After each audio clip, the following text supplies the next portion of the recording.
Magandang umaga, narito ang weather update sa araw ng Lunes, January 12, 2026. Sa kasalukuyan, wala po tayo nakikita o namomonitor na malawakang pag-ulan sa ating bansa.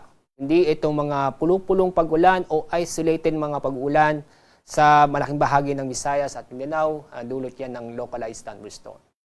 At inyong kikita ang ating weather system. Itong shear line ay nakaka-apekto pa rin sa silangang bahagi ng Northern at Central Luzon.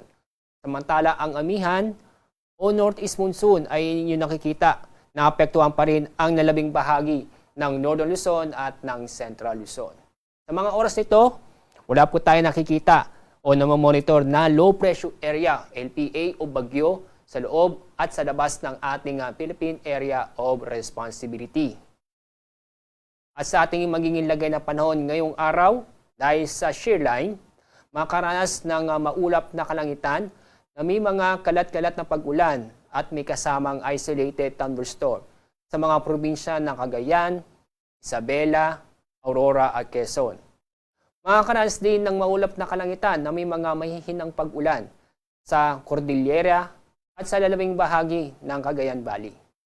Maganda at maliwanag sa panahon naman na may mga isolated na mahihinang pag-ulan sa Ilocos Region at ganoon din sa lalabing bahagi ng Central Luzon at Metro Manila. Maganda at maliwanag sa panahon pa rin ang inaasahan sa lalabing bahagi ng Luzon. May kasamang isolated na mga pag-ulan dulot ng localized thunderstorm. At dako tayo sa Visayas at Mindanao. Maganda at maliwanag sa panahon ang inaasahan sa malaking bahagi ng Visayas at Mindanao. Pero may tsansa pa rin na mga isolated mga pag-uulan dulot ng thunderstorm. Ang mga pag-ulan nito ay inaasahan kadalasan sa hapon o sa gabi. Dahil pa rin sa amihan, matataas ng alon ang inaasahan sa buong seaboard ng Northern Luzon at Eastern seaboard ng Central Luzon.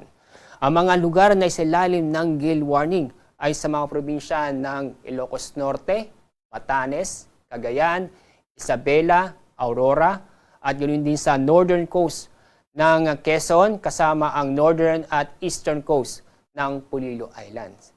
Kaya sa mga kababayan po natin na may planong pumalaot sa mga lugar nito, ay huwag muna dahil inaasahan pa rin natin ang matataas ng alon. Ang taas ng alon ay inaasahan ay aabot ng halos 5 metro.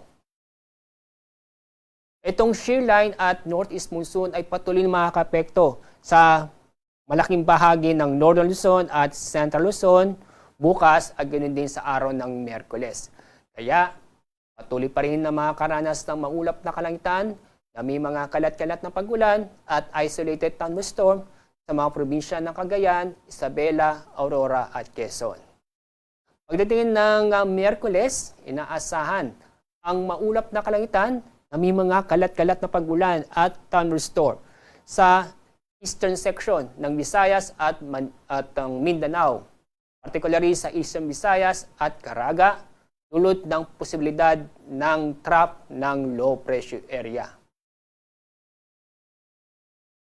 Ang araw sisikat mayang 6:24 ng umaga. Ang araw lulubog sa ganap na 5:44 ng hapon.